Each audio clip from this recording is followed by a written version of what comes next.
What's up, everyone? We've got another epic episode of the Yu-Gi-Oh! Show, and look, today we have a guy known as the swollest guy in Yu-Gi-Tube. Introduce yourself, please, bro. Hey, what's up, guys? I'm the JUAN, also known as Ryan. I'm the Dino Chad, as many of you know, and I'm here today, and we're going to be talking about all sorts of different stuff. Thank you guys again so much for having me on the show today. I'm super excited. Awesome. Yeah, definitely awesome to have you on here, bro. And I'm going to start off with how I was introduced to you, because I don't know if you remember, ages ago, you did a video on, it was a tier list, and it was the Yu-Gi tubers that you could beat up. And I remember seeing that. I remember when I saw that video, I was like, "This guy, he's done it already. He's cracked it. Like, it was the most hilarious thing I saw ever." But yeah, so kind of linked to that. What was your inspiration, firstly, for like doing content like that and like your persona online, and like then getting into the wider YouTube thing? I would say it was just like I kind of fell in love with Yu-Gi-Oh! I used to be a super big Super Smash Brothers Melee player, and I played that competitively for. Who's your character? I can't really tell you who I played. I would swap as I pretty much just played the top 8, and I would just alternate. It just depended on the mood. I would definitely say I'm like a Falcon player at heart, but so yeah, I did that for a while, and then I ended up just really not liking the game. There was a lot of like allegations and accusations towards players, and I just didn't want to be a part of that community anymore. My friend got me addicted to Yu-Gi-Oh! In late 2018. The first deck I ever played was Trickstar, and even though I was getting Rongo, Bongoed, and Gumblar hand looped, I was just like, I want to get better. I want to get good at this game, even though, there's a lot of luck to it, but it was a great time. But yeah, I was just like, I saw the MBT and Farfa 3v3 applications, and I was just like, I'm just going to do something so goofy and different. And one day I woke up, I was getting done with the gym, and I saw all these comments on a video, and it was unlisted. I'm like, how did you get this video? Like, I literally was like replying to people in the comments. I'm like, this video is literally unlisted. Like, no one has access to this. And people are like, you gotta win. We're rooting for you. You have to be the one to win. And I was just like, oh my gosh, this is actually taking off. Like, I didn't expect it. It was supposed to be just a joke between me and my friends, but what a shock. I definitely just love the game. I'm so addicted to it now. And I'm sure, as all of us are, it consumes so much of our lives. But yeah, I just love the game. It's fun. 100%. Just to go back to what you were talking about with the MBT and the FAR for 3v3, because bizarrely, Fabs, you had no idea about this, right? Did you just miss the boat on this? Yeah, I wasn't in the loop on this. I didn't know about this at all. So, Don, I'm sure we can go into this a little bit, but I'll give Fabs sort of the cliff notes here. There was during coronavirus, there was a 3v3 and dueling book. Was it a PPG, something like that? Yeah, it was called like LCS maybe. By Luxury Gaming, I think, is the ones that hosted it, because I remember I had to pay for it and all this stuff. But yeah, some sort of tournament along those lines, and they were taking applications for someone to be the third member of their 3v3 team, and this is how Don was introduced to the world. I believe they watched his application on stream, and then just, Don, you take it from there, man, because it feels like I'm telling your story while you're here, which just seems a bit rude. Oh, it's completely fine. I don't mind. But I made a really goofy video where I took my shirt off and just was flexing really hard. I kind of have like one thing I noticed a lot of people like is you can have like a persona where you don't really like this is me as a person, but the Don Juan is somebody completely different. You know what I mean? So I just took up this character of like, I'm a Chad, I have my shirt off, I'm muscular, I need to sound like, I don't care what anybody else thinks, I'm alpha, type of deal. And everybody just ate it up. Everybody ate it up, and it just took off from there. They thought I was so funny. Like, the reactions from chat and Farfa and Joseph were just, it was a great time. See, I think Oh, sorry, yeah, No, go on. you. I was just gonna say, so I have seen that video, but I didn't understand the context, and now okay, that makes sense. What was going on? Yeah. But sorry, Dan, you were about to say something. Thank you. One thing I really liked about that was the fact that you played dinosaurs as well, which like it really just felt like the icing on the cake of that whole persona. It was like I love the thing of you just picking up your deck and like just like it was just so good, man. Yeah. At the time, I think the thing that a lot of people like don't realize is Dino was horrible in that format. Because it was Virtual World and Drytron was pretty much everywhere. Yeah. And I think there was still quite a few Eldritch decks, which were, just fall asleep. Yeah. But everybody was playing Lancia. And if you guys don't know, like, it's a joke. It's like the meme of the Dawn. It's like, Lancia is the bane of dinosaurs' existence. You literally just can't play. So the fact that I did so well was the thing that was just, I think a lot of people were just like, wow, this guy's actually somewhat decent at the game, which was kind of nice. I don't know. No, that's pretty awesome. I think I like it as well. I like the fact that you were able to bring a deck that you like that other people might not necessarily rate. I feel like it's always cool when you can see someone who really is passionate about a deck like that. So yeah, I'm definitely gonna have to do some diving after this and understand exactly what went on. That seems pretty cool. But then I guess so moving into that and how you talked already about like how the Don is different from Ryan, but would you say did that have anything to do with why I would say even now your content is different to a lot of other YouTubers? Like one thing I think that's really cool about your content and about how you approach YouTube is I feel like it's just different. You don't just do like random deck profiles and stuff where it's like people watch it's like okay, it's a deck profile, move on. It's like everything you do is a lot different, and it's like it reminds me of Rata, where it's like you see a Dom video and it's like I'm gonna watch this because I know it's not I haven't just seen the profile already, and similar with Rata where it's like I'm gonna watch this. So it's like just long story short, what is the thing that's made you kind of be such a different YouTuber? No disrespect to any of the major content creators. Oh, feel free to say it. The big names. I'm not respecting them and how hard they work and their editors and whatnot. But Yu-Gi-Oh content, and I was just talking about this in Farfa's Discord with a bunch of people, like not even like 20 minutes ago. Content is just so oversaturated. It has been done so many times. Yeah. And it's like you can find your niche, and sure, a lot of people can eat it up, but I won't say I have never done that before, but it's like I want to do something different. That was like the point of the like tier lists of like YouTubers that I could be in a fight. It's like no one has ever done a tier list like that. From my understanding, it's like I just want to be different. I want to be innovative.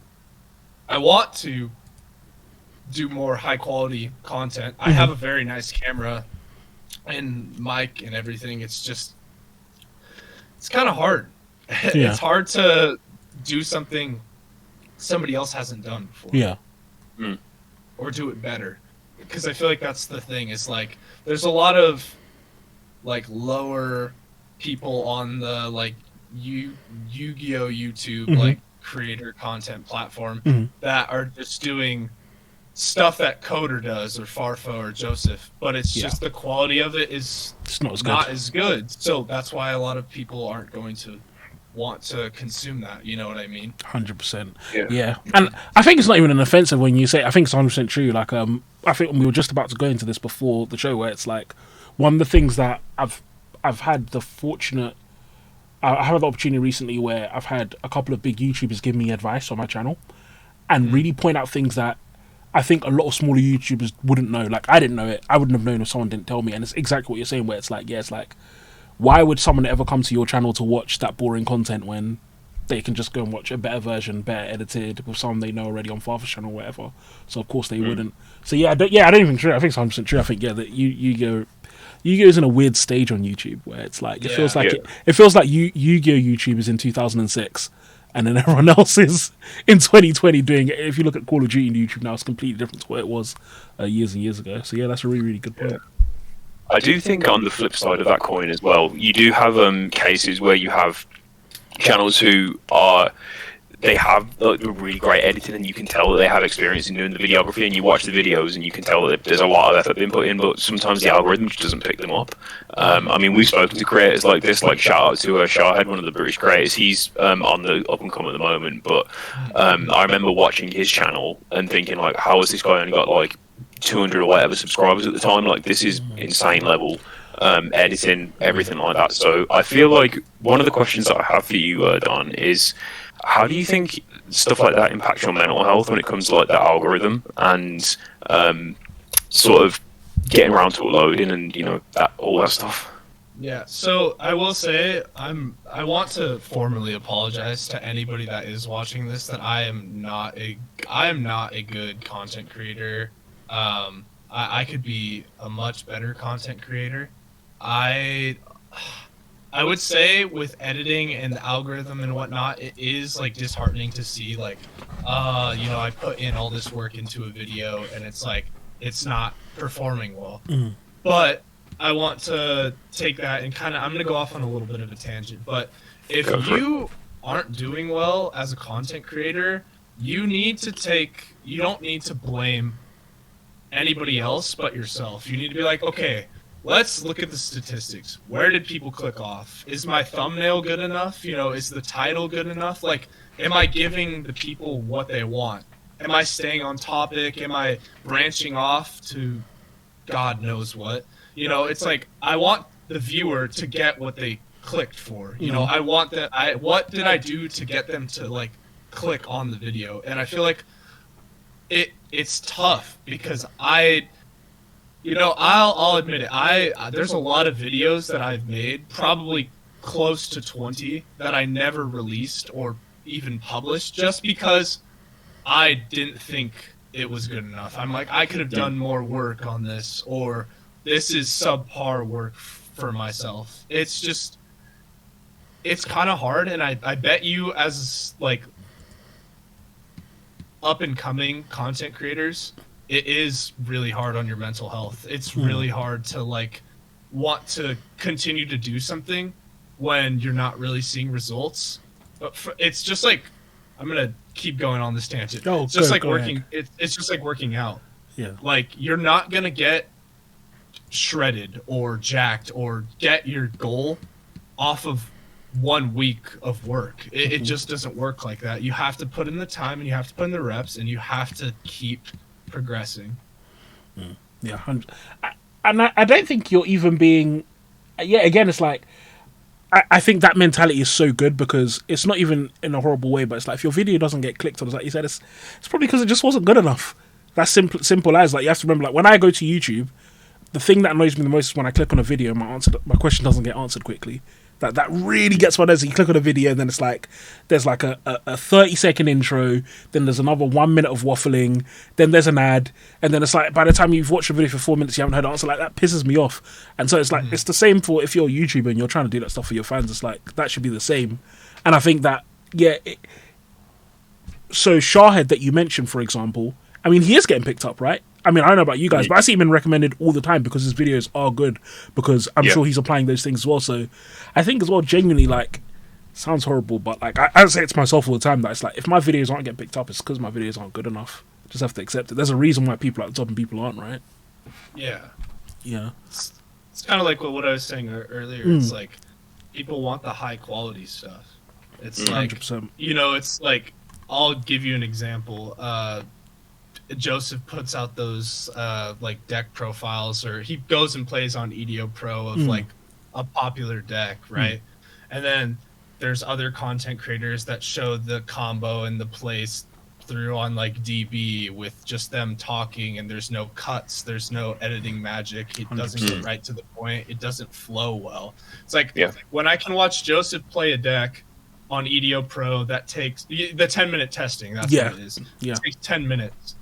Or I can go and find another content creator that is just rambling on for like 28 minutes with no editing. It's like, I don't really, no offense to them, I don't really want to watch that. Yeah. No, it's true. And funnily enough, that's even one of the things that, so like, I'll bring back to like, one things I realized with my videos really early on, that I would have deck profiles for like 15 minutes. And then it's like, I remember sitting down and I couldn't get through one of my own videos, and I was like, mad, this is so bad. Like, I was like, if I can't get through it, of course someone else can't. As I had to read someone, all right, calm, 5 minutes. If I'm not going to be as good quality there, I can at least try and be fast. So I can at least try and bring value elsewhere. And I think another thing that, if we go back to your channel again, that I think is really cool is, again, it's like when I come to your channel, I know I'm going to be entertained. Like, I can click on a Don Juan video and, like, know that, okay, this is something I can watch while I'm eating or something, because it's going to be funny, it's going to be weird, there's going to be, like, random memes and stuff. Yeah. Do you get it? And it's like, it makes me want to watch a video. And it also makes me want to share it as well. Like, I wouldn't feel embarrassed about sharing a Don Juan video, but... Yeah. Again, the reason I keep using myself as an example is because I don't want to offend anyone. There are videos of mine I wouldn't share. That's the way I'd put it. There are videos of mine I wouldn't share because it's like, my friend will look at me like, this is crap, why did you waste my time with this? So yeah, I definitely think it's a big thing, again, with channels like yours, channel like Shawheads, a lot of the big creators. It's like, yeah, they're keeping our attention, their videos are good, that's why everyone watches them. Yeah, like, 100%. another example of, like, I think is, like, high quality content who's starting to, I think they're at 7K-ish right now, but was Cards and Coffee TCG. Yes. Yeah, great. So, production quality on those videos are so phenomenal. Yeah. It's like, I want to watch that video Yeah. because the camera, the audio, everything is crisp. It's perfect. It flows well. You know, that's why I'm like, wow, this guy only has 7K. Like, that's a little odd. Yeah, but then again, like he's blowing up, innit? Yeah, it's interesting that you bring him up, Dan, actually, because again, like, he was someone that the algorithm pushed out to me. He was on about 200 subscribers, and he was another case where I was like, this content is so high level. Like, how is it not popping off? But it is now. Like, sometimes it is just a matter of time. Yeah. And I do really like the analogy that you gave when comparing it to, like, getting shredded or losing weight or whatever. Like, I think that's actually such an apt analogy, because even as you were saying it, I was like, yeah, there's definitely been times in my life when I've not gone as hard on, like, the gym or, like, cardio or whatever else, and I've expected change and there hasn't been, and it is actually 100% correct there. And I think that's a really good way of wording it for anyone who might not understand it. 100%, yeah. Gosh, Jim. And yeah, I think, speaking of which, I think, yeah, we should go into the next of it, which is the whole gym side of the Don. I mean, look, I don't know about you guys, but that was another thing that I was very, very heavily introduced to when I first stumbled upon your channel, that there's a stereotype of gamers and Yu-Gi-Oh players in general that we're not in shape, that look good, all this kind of thing. And then we have a couple of guys in the community really, really repping. And I feel like, again, I don't know, the three that I always think of are you, Triff, and Ruggles. I don't know, is there anyone that I'm missing that you guys can think of? Susu is definitely notable. That's Even a though good one, he's, yeah. you know, kind of out of commission currently, but I can't. I don't know. I haven't followed up what's up with him. he's currently banned. That's the reason why. But Yeah, he took a shot on his own stream or something like that. yeah, I think it was a little, the punishment was a little severe. But Yeah. he's definitely not. That sucks. I'm gonna say it. He's stronger than me, like 100%. Dude is a brick house. Yeah, Peeps as well. I feel like Peeps is someone who's How could I forget Peeps? So in terms of like being in shape and stuff, and I think it's a really interesting topic, because even me, for example, I'm someone who I go to the gym a lot and I'm not in shape, because I'll go to the gym once this week, then I'll go once next week, then I won't go for 2 weeks, then I'll go once, then I don't. Like every month I say this is going to be a month where it changes. So what was have you always been kind of like a gym rat? Have you always been like into being in shape and stuff, or was there a thing that changed, and what was it? What was that journey like? Okay, hopefully this doesn't take too long, but I will say take your time, I grew up very overweight. I'm very self-conscious. I didn't want to take my shirt off. There's still parts of me deep down where I don't really feel comfortable taking my shirt off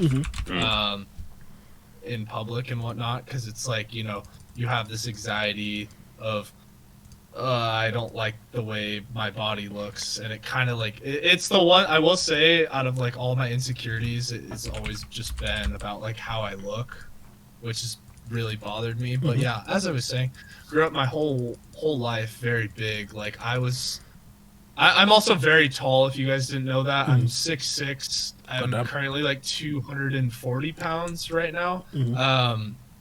But like I was always the biggest kid in my class, like tall, just bulked up, big kid, like triple chin, you know what I mean? It's like I was a very big kid, and I couldn't really play sports that I wanted to play growing up, to like really like exert myself and lose weight. Because let's be real, like playing like sport like football or American football or sports with a lot of like running and cardio, you're gonna lose weight. You know what I mean? Yeah.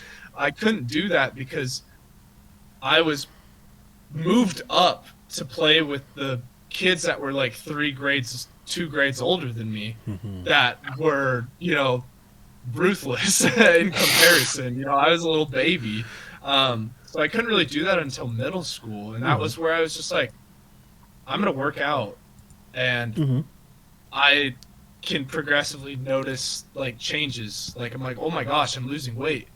I love this. Like, keep staying consistent with it. And I would say around like I had a really bad surgery on my shoulder due to American football, and I completely lost everything. I lost all my gains, lost all motivation to work out and do any physical like activities. I just didn't want anything to do with it because I lost everything.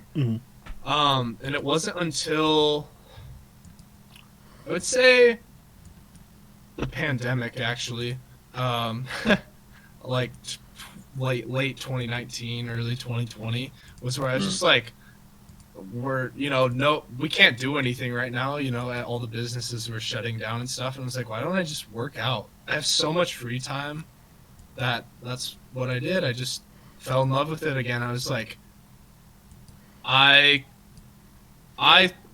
believe if you go and you want to better yourself one way or another, staying like dedicated and seeing like progress over time is so good for your mental health. And you can apply this to anything. Like you can apply this to a job or college or whatever you want to do in life. It's like you have to stay dedicated in order to see the progression. Yeah. It's like I think I weighed 180 pounds in 2019, and I went from 180 to 260 in the past 4 years. Yeah, 4 years ish, from just tracking and just putting in the work, because I didn't want to be. I was like skinny fat. I didn't want to be skinny and like weak anymore. So sorry, carry on. I'll let you finish. No, go ahead. Well, my question was going to be, in terms of that process, like, as you're doing it, because you said it before, that's like you were seeing the changes that was motivating you, but I guess what kept you on that track? Like, did you have a specific, like, did you have like a accountability partner as well? Or is it kind of your mentality as well, that you're the kind of person that you get started and you keep doing it? I definitely had really good people that I was working out with that helped me progress, and shout outs to all of them. But I'm definitely, now that I moved to go to uni and go to college and whatnot, I just have to hold myself responsible. It's like, it's a mental thing at the end of the day. It really is. Yeah. It's like I can either choose to sit and like relax and watch YouTube and just mess around all day, or I can go and push myself to become a better person, mentally, physically, emotionally, whatever you're going for. And I guess it's just like I said, it's just mindset. Music definitely helps with that, like finding the right stuff that kind of like, gets that fire going in you. So I think that is definitely a very important factor in dedication, and writing it down, writing your goals down and whatnot. That's very good too. No, I love it. I feel like that's again, that's really inspiring to me to see that it's like, that's what you've done for yourself. And again, having that journey from not liking how you look to liking how you look, I don't know. I don't know, but I feel, I don't know if I'm assuming for the entire community, but I feel like a lot of us in the community could use that kind of motivation to kind of make them saying games. It would be nice if the stereotype came that like every Yu-Gi-Oh guy was like Mr. Steal Your Girl. That would be quite a good thing. Yeah. If that's what they just thought, like, yeah. But we'll see if we can change it. We see if we can change perception. No, definitely. And just to piggyback off the back of what Don was saying, like I do 100% think that it's like how you perceive yourself is like such a important thing. And if you can try and improve that in any positive way, there's literally no negative side to that. So sometimes it is just taking that first step that's the hardest thing to do, right? Yeah, it really is. The first step is always the hardest thing to do. Yeah, definitely. And it's like the other thing I was gonna mention was in regards to staying like consistent and whatnot is just you just have to all the anxiety that you have from oh, I'm gonna go to the gym and people are gonna make fun of me and like they're gonna look at me weird and like oh like I'm telling you 100% in life, and this is not a direct quote from me, but I heard it a while ago, but it's like there are no other like major haters in your life other than yourself. You are your biggest hater at the end of the day. It's all in here. It's all in here. Definitely. I think that's a really good quote, and I agree. Yeah, it's definitely. I feel like even people probably aren't even looking at you a lot of times, innit? Like they're not even really thinking that deep. Or if they are, they've forgotten about you really quickly. Like they look at you. Yeah, like, exactly. Yeah, like people go to the gym to focus on their own shit, right? Yeah. Yeah. Even just in life, like when I'm walking around the road, like I was literally out earlier today shopping. I can remember two people that I saw. Yeah. One of them I can remember because they ran into the middle of the road. The other one I can remember because they were policemen, and I don't remember what they looked like. So it's like, no one's really looking at you, innit? No one's looking at you too tough. But on the subject of self-improvement, or I guess, I don't know if self-improvement's the best way to put it, but being your best self, we had an amazing event in the Yu-Gi-Oh community. We had Worlds. Now, congrats to Paulie Aronson. I don't know if I'm saying his second name right. Paulie Aronson. He won Worlds, and it was. I would say that his journey has been really impressive to watch. I mean, he won Remote Duel YCS, then he won 250th, and then he won Worlds. I mean, it's kind of like just gets better and better and better. I think it's really, really awesome for him. If I'm not mistaken, as well, one of his friends as well was in Worlds. I don't know if I'm mistaken. Was it Hanko or Hani or whoever? One of his friends or whatever. I don't know if I'm mistaken. I might have got that wrong. But either way, congrats all around to him and to his team. It's really, really good for him. But what do we think about Worlds, guys? How was Worlds to watch? So I'll come right out the bat and say I didn't watch a lot of Worlds at all. I was very busy at Pride that weekend getting my zest on. I watched some of the highlight reel. I want to give a huge congratulations in particular to Jess Robinson for being, I believe, the first female competitor at Worlds, and landing a top 8 finish is incredible, so have to give her flowers. I enjoyed the Backrooms collaboration for day one. I thought that was a really nice touch.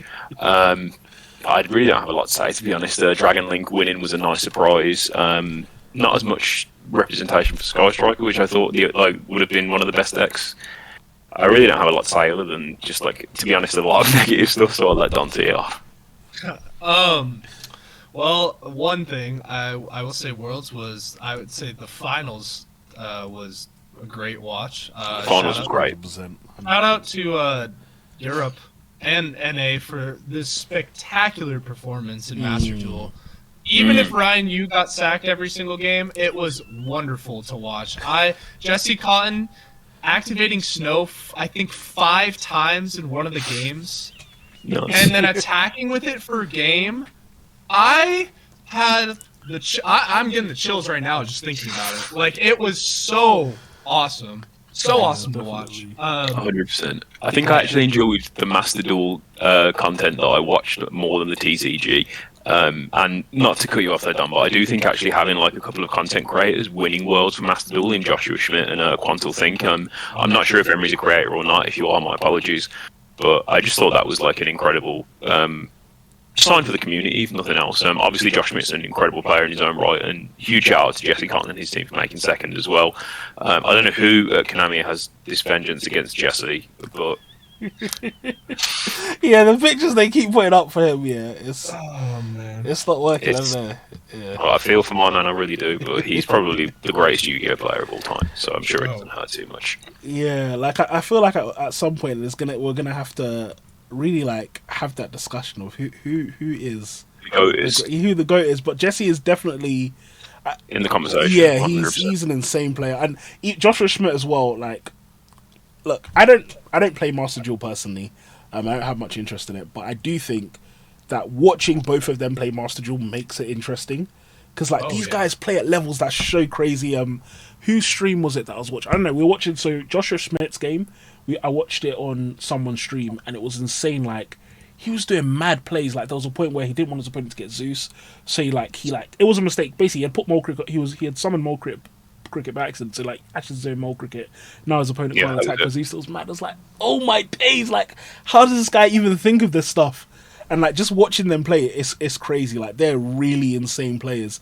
And then what's mad to me as well is it is the same game, but it's still different. Like, it's still two completely different formats. And so having these guys be insane in the TCG and then also be insane in a completely different format, I mean, it just really speaks volume about how crazy these guys are. Like, crazy in a good way. Crazy players, not insane or anything. But yeah, no, it was really, really awesome seeing both of them play. I think Master Duel Worlds is actually, for me, I found that more interesting than TCG Worlds. Yeah, I probably would say. Yeah, TCG, and like the one thing that we, need to mention is this is the first time in, I want to say, was it almost 10 years that North America has been to, or Europe. I'm pretty sure North America or Europe have been to the finals of a world championship. It has always I believe been so. Yeah, the OCG. Every time they just dominate every time, and we showed up this year and we kicked their butts. We really did, and they kicked their butts. I was just like, wow. I'm sure we're gonna see some major changes to the ban list in the game here. Pretty soon. Oh yeah. Which is, I would say it's interesting. Why do we think that is? So, I mean, obviously there is it could just be variance that no OCG players made it in top 8. And I also do think the time rules had an effect as well. But other than that, why else do we think that kind of the TCG seemed to just dominate this Worlds? What was it? What do you think it was? Sorry to cut you off there, Don. Personally, I think the biggest advantage that the TCG players have against the OCG players in Worlds is that the TCG already knows how to play without Maxi. And Maxi is so pivotal to the OCG's format that I think it really does change it really just changed things for them, I would imagine anyway. I've not played a lot of OCG. Other than that, that's really the only contributor I can think of off the top of my head. Sorry, Don, what were you about to say? One thing that I think is, if you look at the way the TCG plays the game in comparison to the OCG, completely disregarding Max C, I feel like the way we play the game is games and fast. Like, they end so what? No, not hating on anybody, but we also play, in my opinion, very degenerate. We try to do the most broken thing possible and not let your opponent play the game as fast and as efficiently as possible. 100%. And that's why sometimes the formats to some players aren't very fun. It's like we had tier format for how long exactly? And there's a lot of people that just drop the game because they're like, I don't want to play mirror matches and. That was a whole test of skill, though. Don't get me wrong. I think tier was the most skillful format, probably next to the Zodiac format. But we just play the game differently. I think we play a lot more efficiently. We just want to win. Yeah, I guess, yeah. And when you look at even the decks, I guess that we picked as well, we had a lot of, even for example, Rika. For example, Rika is functionally another one of those decks that shuts you out of the deck, and that was two. We had both Gabriel and Jessica on that. Then you have D-Link as well. I guess Sword Soul saw a big come up as well. So yeah, I agree with that actually. That we we play quite crazily in the TCG, Which but I feel like even though Maxi wasn't there, it just doesn't feel like that's because Maxi, for example, Maxi was banned in when was it 2017, 2018? 2018. Did we have we had a Worlds before Maxi was banned? So let me check. Yeah, we've had two. We've had 2018 and 2019. Okay, was it the same? 2018, Trickstar won Worlds, and then 2019 It was Salad. Salad, right? Yeah. I remember the Salad one. I remember watching the Salad one. Okay, because for me, it's just curious that could it really be? And if that's the case, is Maxi like slowly draining the skill out of the OCG? Is that something we need to worry about? That yeah. It's definitely something to. I feel like I need to get this perspective. I'm gonna start getting it from everyone. What's your perspective, by the way, Don, on Maxi coming back or not? It's funny you ask. So, I for a while was a Maxi advocate until Match Duel came out, and then I realized I was like, this card is so uninteractive, and if you don't draw the out, you have one monster on the field and like a set card, maybe a hand trap, and half the time that's not enough. So I'm a Maxi. I'm a rotator. The funny thing is, I was similar. So up until very recently, I was definitely an advocate for Maxi coming out. And while I would say I'm not completely against it now, I'm more against it than I was before. And it's similarly, from watching more Master Duel content now. I've been watching, so Joshua Schmidt, why is my tongue's not working with me today? But his journey in sort of preparing for Worlds, I've been watching a lot of his streams. And yeah, that card, it's like, I don't like that card, and I don't like the format, and I don't know which one I dislike more. So it's like, before it was like, yeah, it should just come back, but now it's like, I don't even know, because it's like you say, sometimes someone just drops Maxi and it's just like, oh, this is ridiculous. Or someone makes a board and then they drop Maxi and it's like, oh, like, should this really be a card? So yeah, it'll be interesting to see. I don't know if we'll see any changes on our side on the ban list for it. I don't know. I think Konami have really leaned into that whole TCG and OCG being completely different formats, so we'll see what happens. But another interesting thing about Worlds was the venue. So I don't know if you guys saw, but and Dan alluded to it with his little backrooms analogy. Konami, they really seem to get caught slipping. They really got caught slipping with the venue. It was not, the day one venue was not good. Now I've watched one of the Worlds, and I remember that Worlds actually seemed to be in a classroom as well. Now that I think about it, it was a Salad one, because I remember they were like on the upper floor of like a school or something. But yeah, what's going on? Like, what do we think about that really, really horrible venue that they had for day one of Worlds? It's just wrong. You're multi. I'm going to assume Konami's a billion. Multi. $7.8 billion market cap. Yep. And you take the best players of this game. Yeah.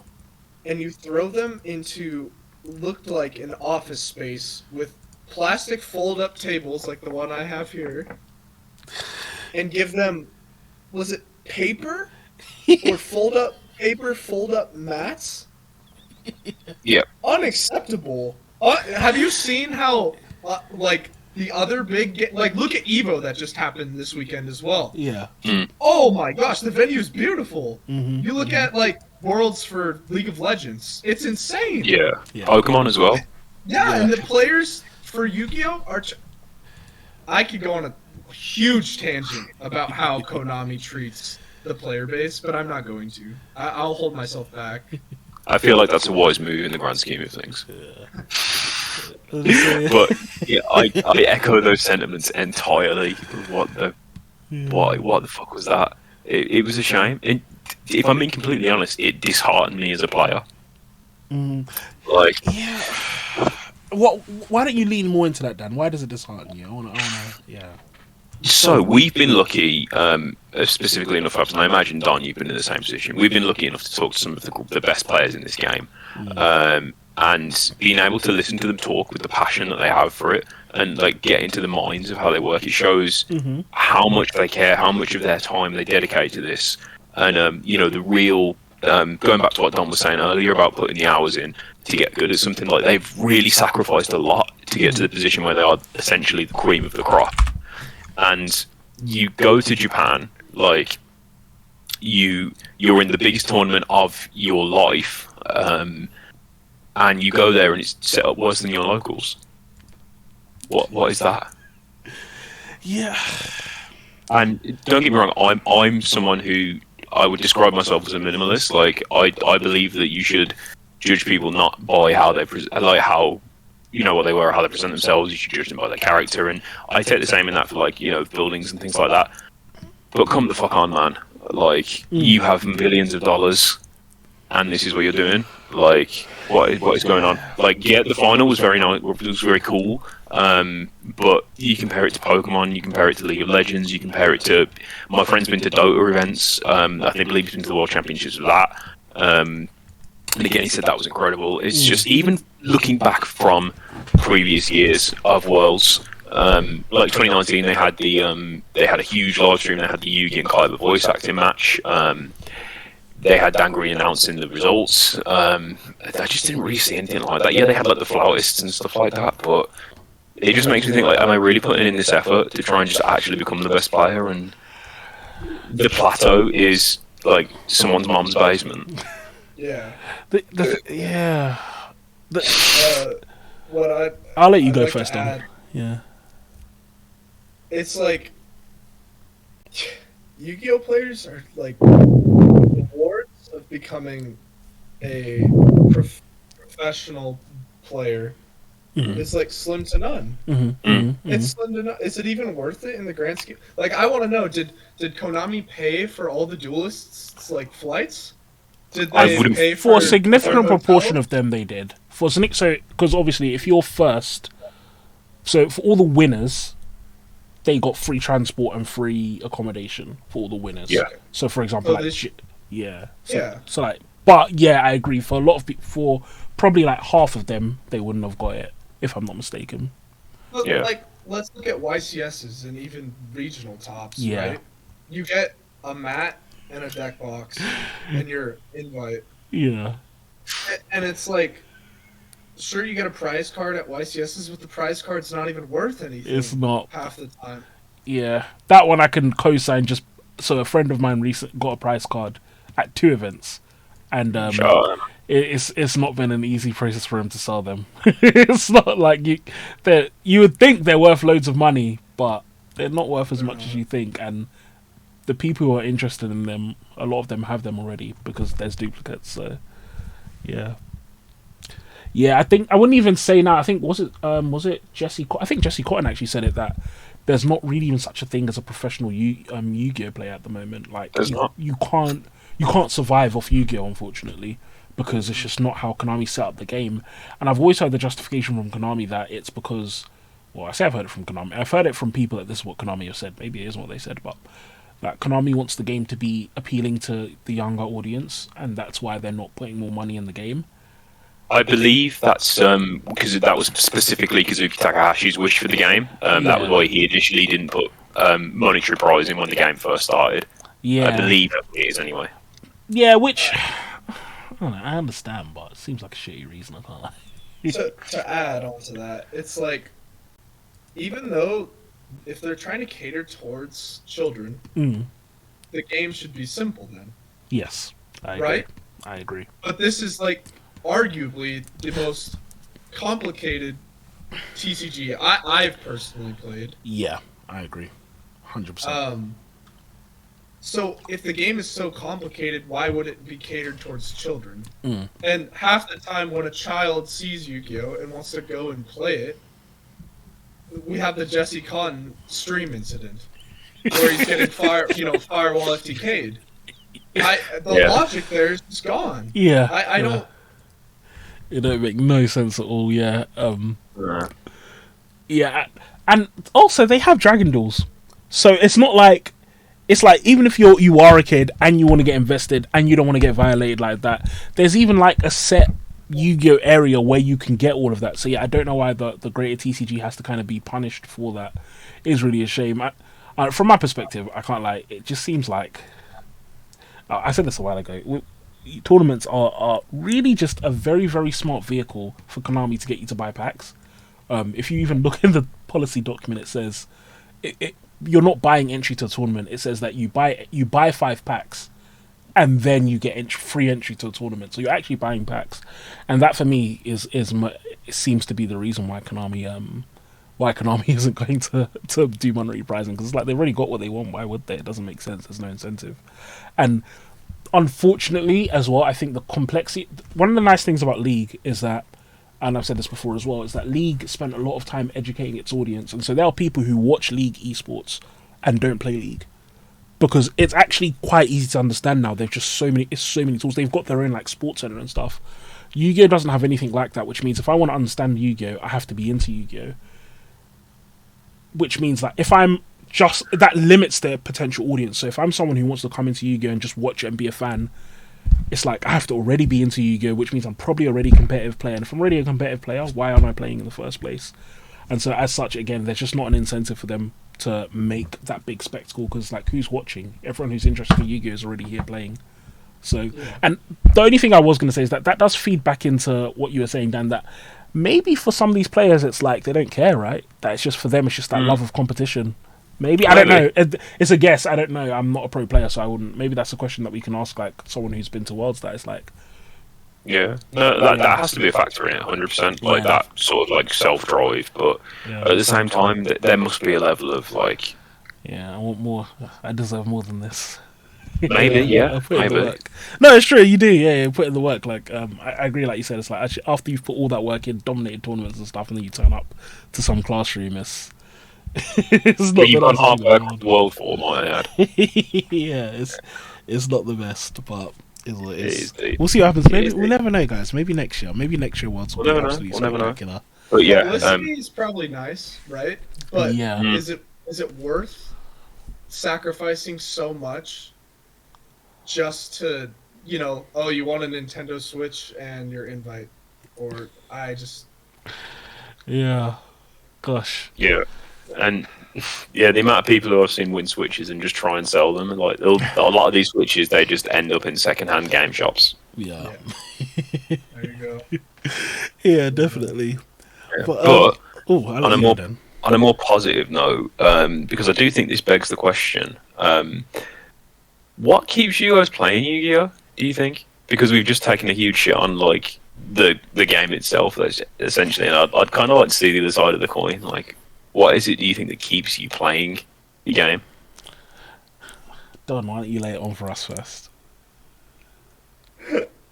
I feel some sense of like,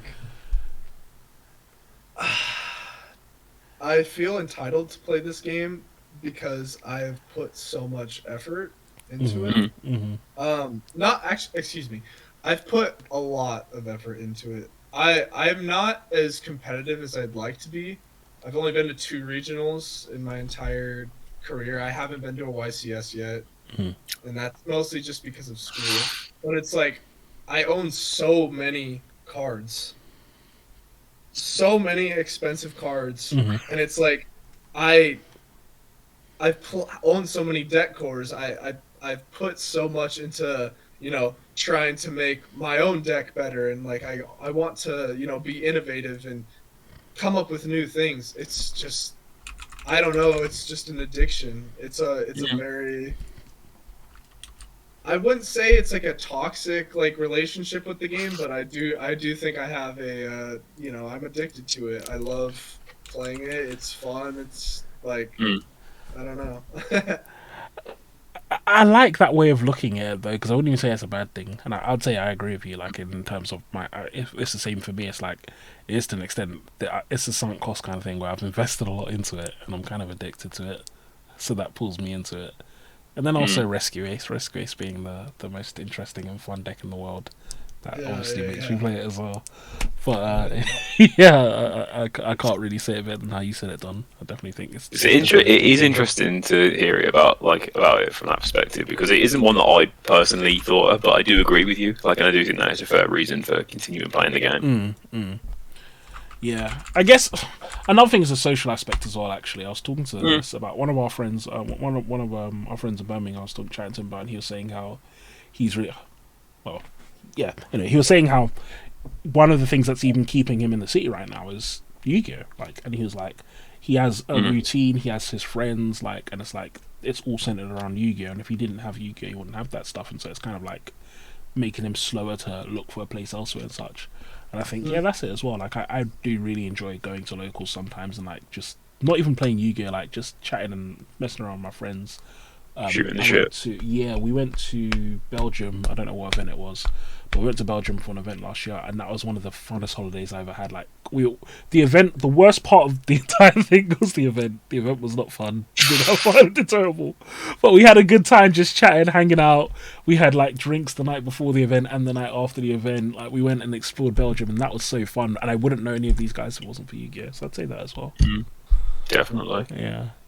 Yeah, community, I didn't mention that, but I do think community is definitely one of the reasons I keep playing this game. 100%. It's like we're all so spread out everywhere, but it's like crazy how it's like, I went to here in the United States, I live up in, it's called Idaho, I drove like quite a ways to Utah, and I'm just at the tournament, and people are like, "You're the Don Juan," and I'm just like, "Oh shit!" Like, I didn't think people, excuse my language, but I didn't think people were gonna know who I was, And it's just like people just asking you to like get a picture or like sign a card, and it's just like meeting someone that I've like spoken to on Twitter. It's like, you guys, like, imagine I like go to Europe and go to YCS, and you guys are there, and I'm like, "Oh, I did this awesome show with them, and I've talked to them before. Like, this is so amazing."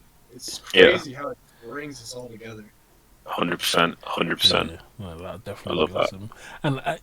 And funny enough, Jimothy said a similar thing as well, where it's like, he'll go to events and it's like people recognize him. It's a nice feeling that it's like people that he's never met before that he wouldn't have had the opportunity to meet. So yeah. But Dan, what's keeping you in the game then?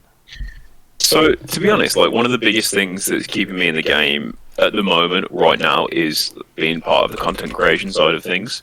Obviously, I don't have my own channel, but I help run the podcast on Fabs' channel, and it's given me a lot of opportunities to talk about something that I love a lot. It's made me get a lot of connections, and it's also... I had a conversation with someone, actually. I don't think I've actually spoke to you about this, Fabs. I had a conversation with someone about it on the podcast, who was a listener of the podcast, and they were like, "Oh, it's really... it is really nice to like just hear people's different perspectives, and also I don't really know how to word this, but I'm probably going to butcher it, so forgive me if I butcher it. But they were a non-binary person like myself, and they were like, it's nice to see a little bit of like representation. That made me think like, oh shit, like I've actually like made someone feel a little bit better about themselves, and I was like, okay, yeah, I want to carry on doing it. That's definitely made me feel a little bit better. So I suppose it's a similar kind of thing in the vein of people coming up to events and taking pictures. But also, the community is 100% one of the biggest things. I have made friends through this game who I consider like closer than some of the friends I grew up with. No disrespect to any of them, but like just again, how life goes. And just going out to see the boys and like pals. And also, like, I genuinely do actually think I love the game. Like, I think it could be run awfully, but I do actively enjoy sitting down and just playing the game. And I think as long as I can have that, then shit formats come and go. Like, I'm happy to have to endure a shit format to be able to enjoy time with like people I care about, if that makes sense. Yeah, I really like that. I'll be interested to know who you were talking about as well. I'm interested. No, that'll be quite cool. We're gonna go on to a topic that I think is actually very interesting for those of us who are nostalgic. So, Dual Terminal, they are adding some new support for Dual Terminal. So, if I'm not mistaken, they've announced 2, and then there's 2 more archetypes that are getting more support. So, let me share the screen so you guys can see.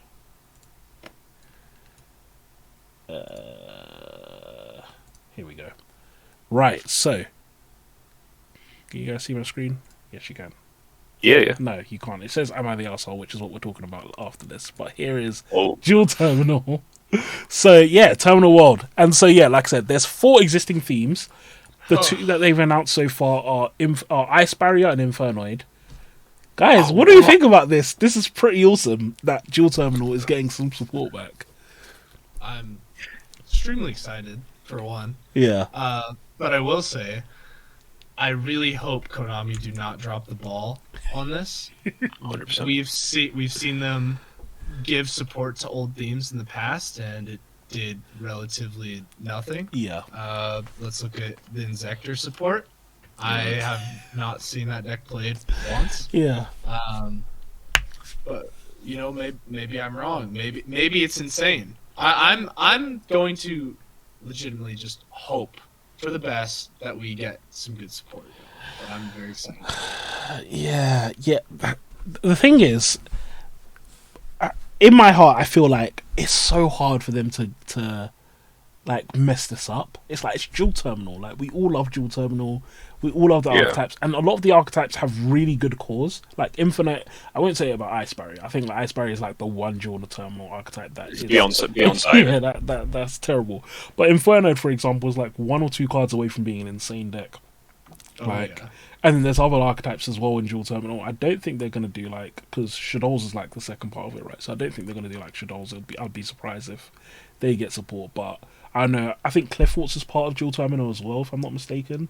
So it's like I think it's the same generation as Shadol. Yeah. So it's like, for example, we could get some Clifford's, but we get, I don't know. So firstly, let me ask this question to you guys: are there any archetypes in particular? Because we're gonna get 2 more that you guys are looking forward to getting in Dual Terminal. Don, it's all you, bro. Honestly, nothing like Let me new. So I'm not really very certain on like what I want.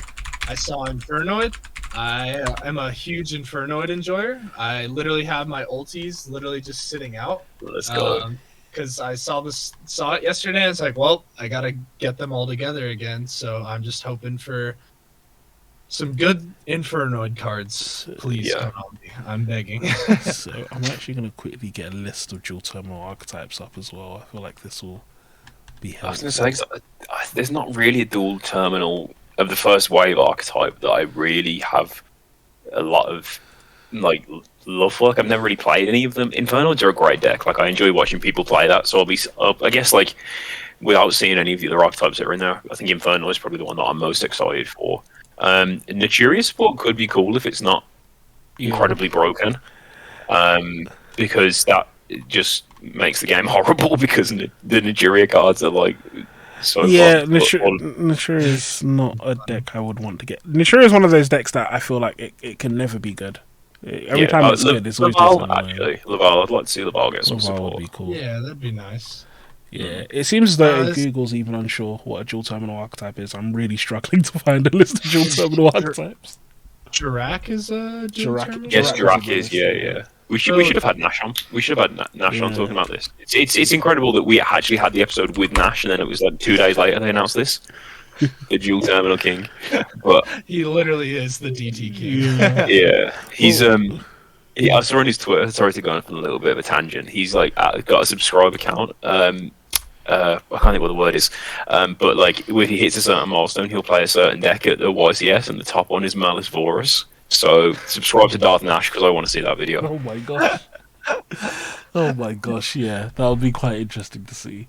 But yeah, no, I'm very happy about Konami doing legacy support, and I think this set in general also gives me hope, because when they do sets like this, and we've seen Konami do a lot of this with a lot of old archetypes, it just tells me they haven't forgotten about a lot of these old archetypes. There are people who love some of these decks and they don't get a chance to play them anymore, so it'll be cool to get to pick them up again. I don't know. Me personally, I don't know. Maybe if I think Clifford's is my one. If they release more Clifford, I like Towers. I think I like Towers monsters. As you guys can tell, I'm an Ignister player. So yeah, if I can play Towers more, I'll play Towers more. But it'll be definitely very, very cool to give that a shot. Yeah, hopefully it's not another Hidden Arsenal Chapter 1. I need context on this. I don't know what happened with Hidden Arsenal Chapter 1. Nothing. The set was awful. Oh Yeah. It's just bad. The biggest thing that set accomplished was getting Tatsin banned for 4 years. God damn. Okay. Yeah. No disrespect, Tatsin. You know that you're my boy. Yeah. So yeah. That's I literally was coming home from the gym, and thing that just random thought went through my head. I was like, I miss Tatsum. Like, I'm sad. Yeah. I- You know what? The funny thing is, I don't know why I'm saying this because I'm just idiot. I was gonna get him on today's show. I was gonna ask him if he's free, Really? but I didn't want to disturb. For me personally, I think it's rude to message someone like on the day you want them. But I was actually gonna get him on today's show. But you never know. Don't worry. Like I said, we have plans to bring him back for season 2. And I don't know. I believe he's at the Pokemon Go event this weekend. To be fair. Okay, then yeah. Might But be yeah, travelling. I think like I said that But we were telling him as well when we had him on the show that the whole community misses Tatsun, man. It would be nice to get him back. I know. Yeah, Konami, feel free to unban him. We'd all love you so much, right? I'll never complain about anything Yu-Gi-Oh again, apart from Yeah, that's Rika. valid. But well, anyway, lastly, we're gonna go into the last section of Am I the Arsehole? And Oh, this. sorry, Don. Were you? Oh, was Don, this- actually, yeah. Were you about to say Yeah, something? You go for it, bro. just to like go off of our last topic. Yeah. I really do like seeing Konami give support to older archetypes instead of like constantly printing like new extraordinarily broken stuff like Cash, for instance. Like people would call Cash like the baby deck. You know, it didn't take a lot of skill to play Cash or whatnot, and I just want to. That's what I want Konami to continue to do. Is like that's the direction that I want them to see, or keep moving forward. With is just support old archetypes, please. Like there's so many decks in the game that are fan favorites that are bad. Like let's be real. Like they need help. It's already on fire. Please don't throw more gasoline on it. Like, help deal with the situation. Yeah. Yeah. I hope they keep doing that moving forward. Fingers crossed. Yeah. I agree. But is it that time? Is it that time? I think it is. I think it is that time. Which is so done. We have a section called "Am I the Arsehole?" And so what we do is there's this subreddit on Reddit called "Am I the Arsehole?" where people tell a story about something they've done or some sort of story or situation they've had, and we judge on whether we think that person is in the wrong or not. So this one is called "Am I the Arsehole for judging and shit talking a specific local beggar?" So I'm going to read it off as how it goes. I'm going to start off by saying I understand homelessness is caused by a variety of issues and it can happen to anyone. I try to show human dignity when I can, as it is an incredible, difficult life to live. However, this one guy, he's rude, calls me affectionate names, sweetheart, baby, etc. He's young too, late 20s. I don't understand why he can't find employment. But worst of all, in my eyes, is he'll come into my store and buy packs of Yu-Gi-Oh cards with small change that he's clearly gotten from begging. Sorry. What? Yeah, this is written really weirdly. So maybe I'm biased because I think Yu-Gi-Oh is and she's in a Yu-Gi-Oh store. Yeah, maybe I'm biased because I think Yu-Gi-Oh is a terrible game and I dislike most people over the age of 16 that still play it. But whatever, it's their life. It just seems arsehole-ish to judge someone while I'm in a position of privilege in comparison. Am I the arsehole? Ooh. So, I'm going to TLDR it again just because, it was hard to read this because she keeps switching between first and third person. She works in a Yu-Gi-Oh store. There's a homeless guy that comes in every now and again. He calls her names like sweetheart and baby, can't find a job, and then he'll use his change that he gets from begging to buy Yu-Gi-Oh cards, blisters, I assume. Is she the asshole for not liking him, and she thinks he's the asshole? What do we think, guys? I'm gonna say I don't think she's an asshole, especially if you're saying provocative things to a woman. And then maybe I don't know if this is the case, but I'm just thinking like him getting changed to go buy Yu-Gi-Oh packs might just be like an excuse to go and like talk to her. But I could be completely wrong. But that's my theory. I don't think she's being an asshole at all. Yeah. I don't think she's an asshole, but I'll split it into two. What do you think, John? Do you also think he's an asshole for what he's doing? And I'm not talking about... To be honest, I wasn't even really focusing on the names thing. I was focusing on the begging for money for people and then going judging how he spends his money sort of thing. And then going to buy sealed content. What do we think about that side? he's already wasting his money buying Silk content. That's my biggest takeaway. But yeah, don't go through it. Go through it. Oh, I definitely think he's being an asshole. Like 100%. Yeah. Here you go, bro. Here you go. Come on, bro. Use that money and like start saving or go invest in something other than horrible cardboard addiction. Yeah. Come on. Yeah. I mean, in some ways, I guess it's better than he's spending it on drugs or something. In some way. Drugs make you feel good, though. Yu-Gi-Oh cards just make you feel like shit. Let's be real. Yeah, I'm really interested as well on what packs he's buying. Like, it's just for me, it's like, where's this money going to? Because I can't lie, Yu-Gi-Oh packs are not fun to open a lot of the times. Yeah, when you open, you get nothing. So, the thing is, like he's begging in it. Like, unless he's got in like some mad begging paycheck, he's going to be opening like what?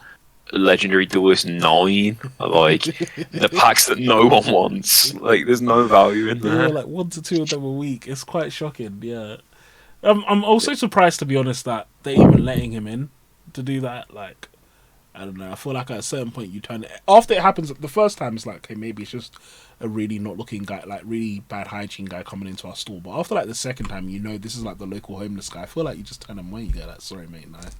Like. I feel like the store supporting this addiction is a bit strong, but yeah, it's a mad situation. Yeah, I don't think she's an asshole. No, I don't think. To be honest, I don't think she's an asshole. I think he probably is, but I just thought it was a funny story that. It is a mad story. I don't think she's the arsehole. I don't know enough about this homeless person's life to comment on how he should be spending his money, but based on what I've been told, he seems to just beg and buy Yu-Gi-Oh cards, which is just a waste of money, bro. I think I know enough about Yu-Gi-Oh to say that I can confidently say that unless you're like Elon Musk, don't buy Seal product. It's not worth it. It's the worst investment. I can guarantee you. Every single time in my life I've bought Seal product, I've regretted it every single time. Even when I made money, I bought it was Megatins 2 years ago. I bought $1,000 worth of the Megatins to try and make money. I made money. No. Oh yeah, I made money, but it was not worth it. I made like 300 quid. And this is like for like 2 weeks of work of sorting and sending cards. And I realized, I was like, why did I do this? I remember that was the last time I ever bought. Like, since then, if I've ever got sealed products, it's from like winning events and stuff. I don't buy sealed product anymore. I'm not involved. I don't think it's a good investment. No, fair enough. It's not a good time or money investment. But guys, with that, we're going to close off this awesome episode of the Yu-Gi-Oh Show. Don, thank you so much for coming on, bro. Have you got any shout-outs before we close off the show? No, but shout out to you guys. This is awesome. I'm really glad you guys had me on. Shout out to the Yu-Gi-Oh community. You guys are amazing. Hopefully I'll put out some new content here soon. We're looking forward to it. And just before we do go, Don, I do have one question for you that I've been itching to ask. How is your quest to not be able to walk through doors going? It's going really well.